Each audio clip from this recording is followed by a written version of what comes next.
Simon Ekpa's lawyer, Mr. Kalgaras, made a request to the judge on June 17, 2025, asking for Simon Ekpa to have a brief moment with family and supporters after court session, a request which the judge granted under strict conditions, especially regarding no photography or media coverage.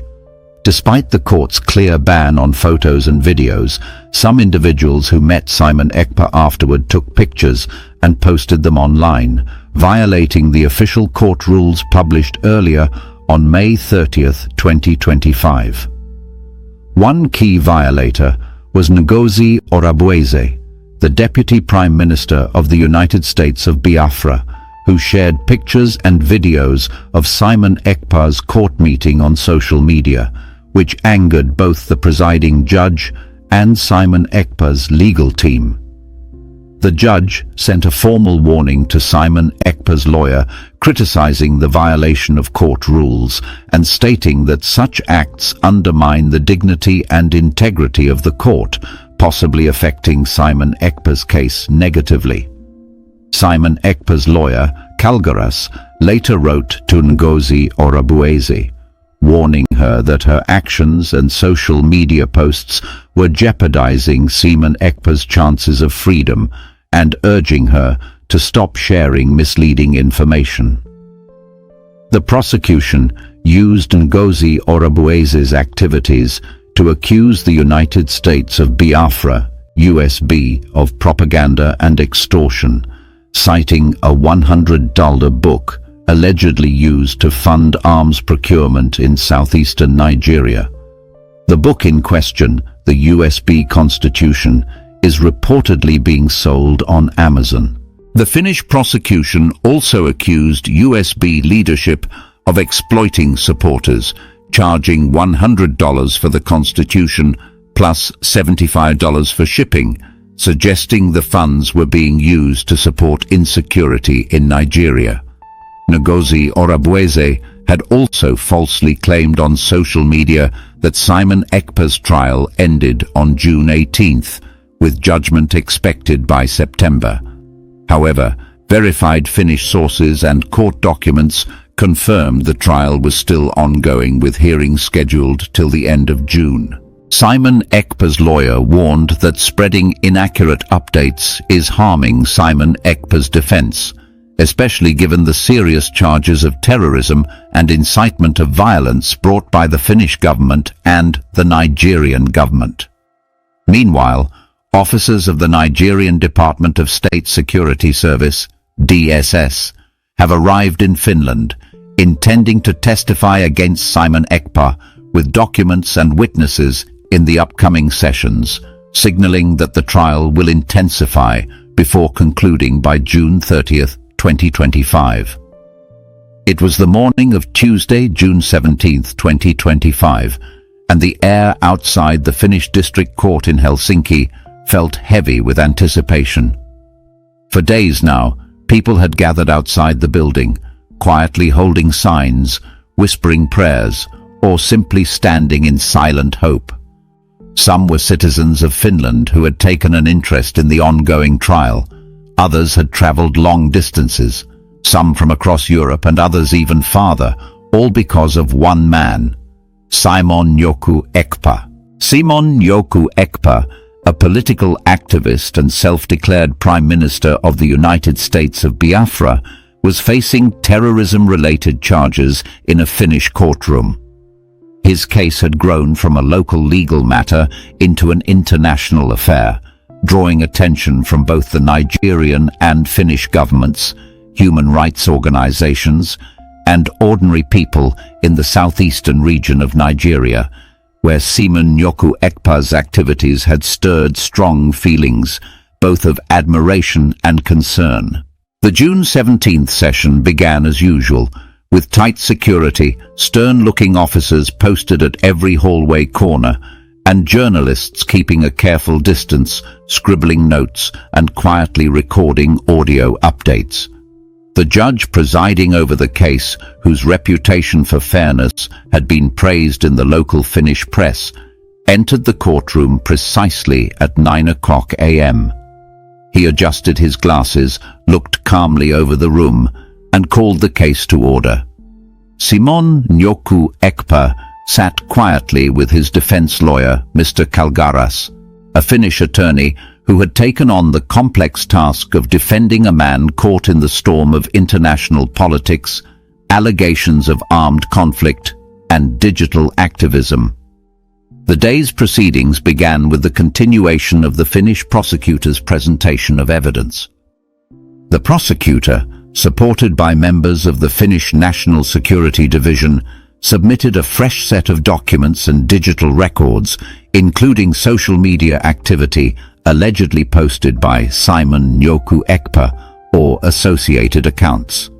Some of the posts encouraged sit-at-home protests, which the Nigerian government claimed led to violence in parts of southeastern Nigeria. The prosecution sought to tie these digital footprints to real-world unrest, a legal strategy that required careful wording and substantial proof. As the court worked through the morning hours, Mr. Kalgaras appeared composed.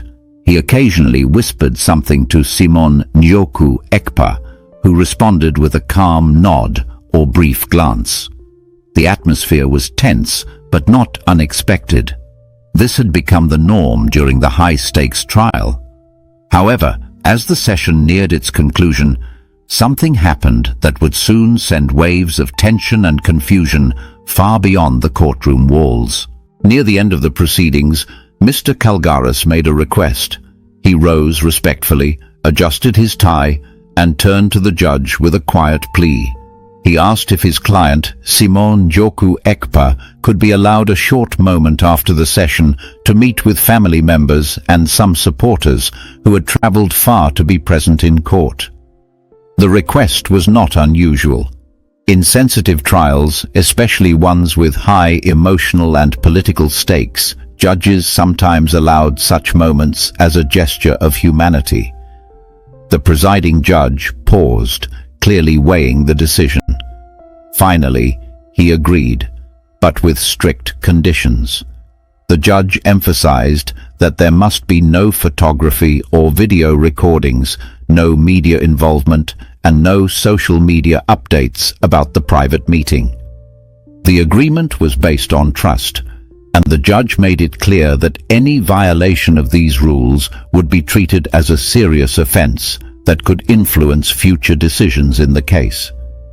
Everyone in the room understood the importance of these instructions. Simon Nyoku Ekpa stood and quietly exited the courtroom under escort. His family members and a few senior supporters were led into a designated private room. Among them was Ngozi Orabweze, a well-known figure within the pro-Biafran movement and the self-declared Deputy Prime Minister of the United States of Biafra. She had flown in to show support and had been sitting in court throughout the morning. What happened in the next few moments would become one of the most damaging missteps of Simon Nyoku Ekpa's defense strategy. Despite the judge's clear instruction and the official court order that had been in effect since May 30, 2025, which banned any photography, video recordings, or unauthorized social media posts from within the courtroom or related private areas, some members of the meeting group began taking pictures. Others started short videos. Ngozi Orabweze, who had previously been warned by court staff about her conduct in earlier sessions, was one of the primary individuals involved. Within hours of leaving the courtroom, Ngozi Orabweze began uploading the images and videos to social media. Her caption declared that Simon Nyoku Ekpa had successfully completed his court hearing, adding that judgment was expected in September. The images showed Simon Nyoku Ekpa in the private meeting room, shaking hands with family, smiling faintly, and holding documents. Supporters online celebrated. Within minutes, the posts had gone viral among pro-Biafran groups. Many shared the posts, taking them as a sign of victory or impending release. But inside the Finnish legal system, the reaction was very different.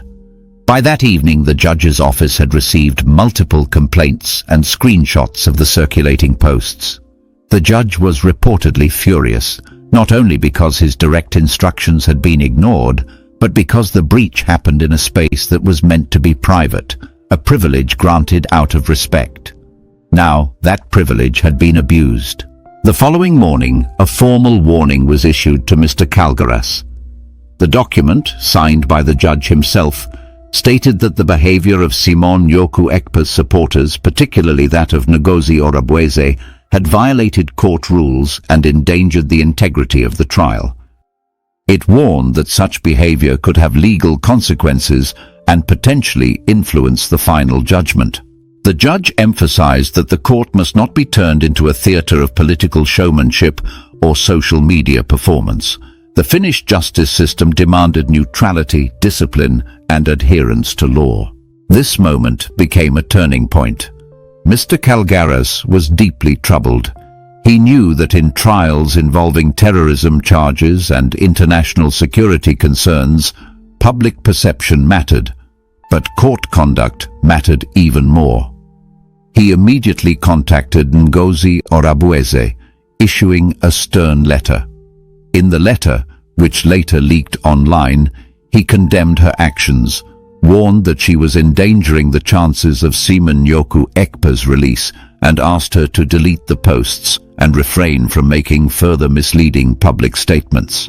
But it was too late. The prosecution, which had been carefully monitoring public narratives around the case, seized the opportunity. During the next court session, the lead prosecutor referenced the leaked images and videos, using them to argue that Simon Yoku Ekpa and his supporters were engaged in organized propaganda. The prosecutor claimed that the online posts were not just violations of court rules, they were part of a larger pattern of misinformation and manipulation. To strengthen their argument, the prosecution presented a new set of documents. These included screenshots of the United States of Biafra Constitution listed for sale online, particularly on Amazon. The book was reportedly priced at $100, with an additional $75 charged for shipping. The prosecution argued that the funds generated from this publication were being funneled into the procurement of weapons used in southeastern Nigeria by groups loyal to Simon Yoku Ekpa. While this claim had not yet been independently verified, it added a new layer of concern to the case. The prosecution also used these new developments to link Ngozi Orabueze's online behavior to financial exploitation. They stated that the leadership of the United States of Biafra was using the trial not only to build a political case, but also to gather money from supporters under false pretenses. According to them, selling a constitution at such a high price and linking it emotionally to Simon Yoku Ekpa's court battle was a deliberate act of manipulation. Back outside the courtroom, public reactions were mixed. Some supporters of Simon Yoku Ekpa felt betrayed by the turn of events. They had believed in the transparency and honesty of the movement.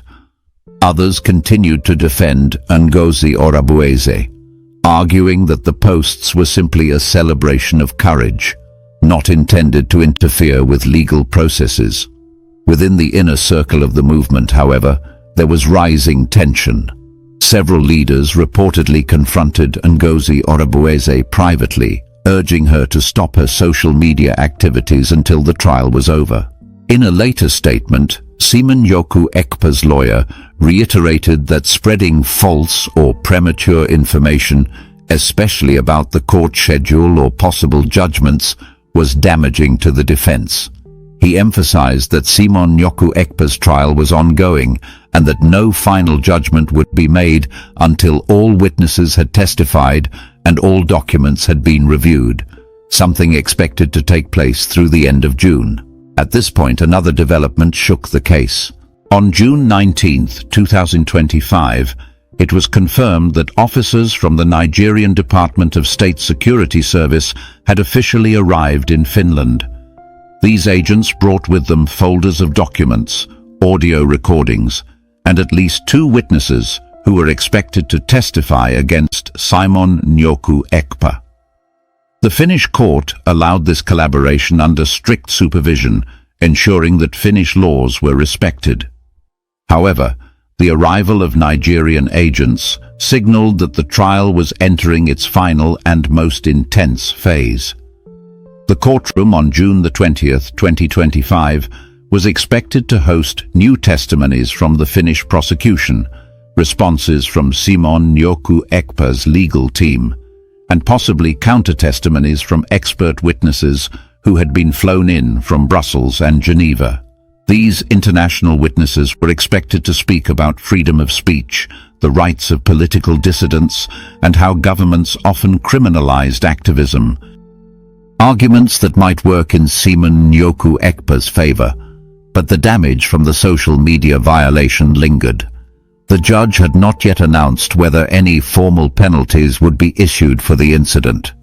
However, legal experts in Finland warned that even if Simon Njoku Ekpa's actions in court had been respectful, the behavior of his supporters could still reflect negatively on him, especially when linked to narratives of incitement or propaganda.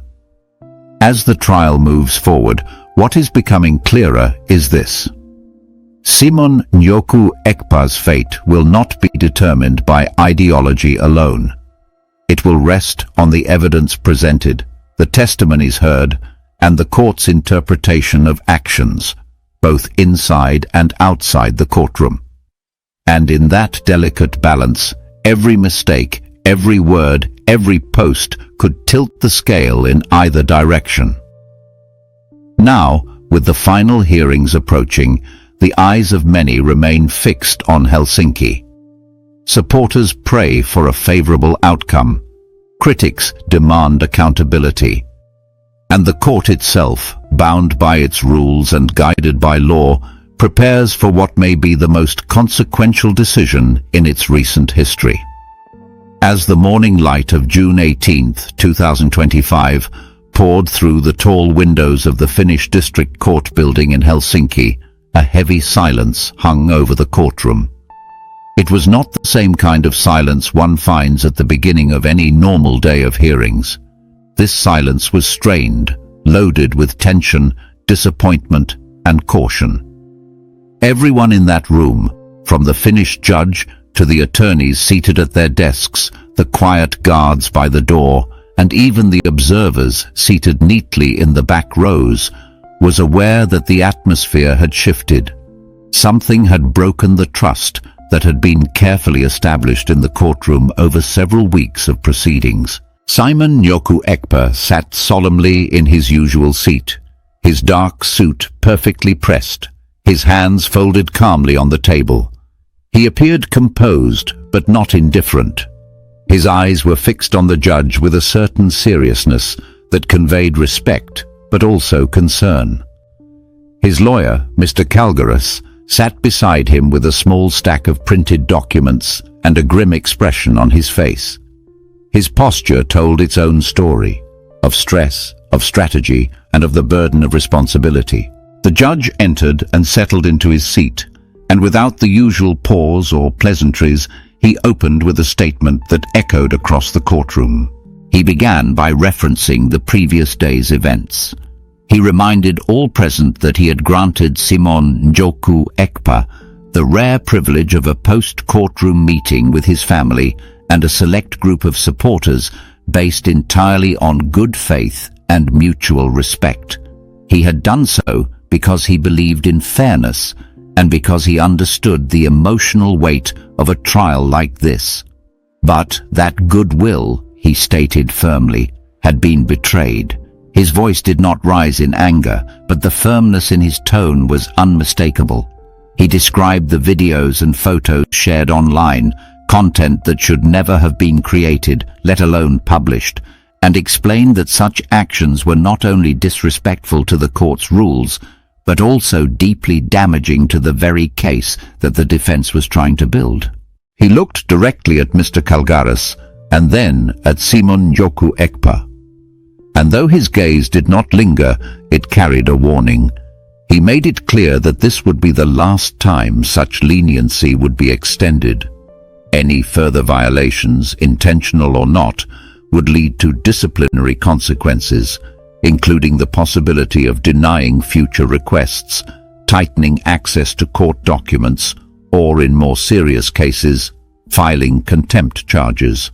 Mr. Kalgaris stood up, bowed slightly, and offered a formal apology to the court. He explained that neither he nor his client had approved or anticipated the violation. He acknowledged that the damage had been done, but assured the court that steps were being taken to prevent further occurrences. He also noted that his legal office had already contacted Ngozi Orabueze and issued a warning letter. However, he admitted that he had no legal authority to control her actions beyond that warning. If Simon Nyoku Ekpa is eventually found not guilty, his supporters will hail him as a symbol of strength, a man who endured the might of two governments and stood tall. This is the end of our news update. Please click the icon on the top right corner of your screen to watch my next video. You will enjoy it. I will see you again in my next update. Enjoy the rest of your day. Goodbye for now.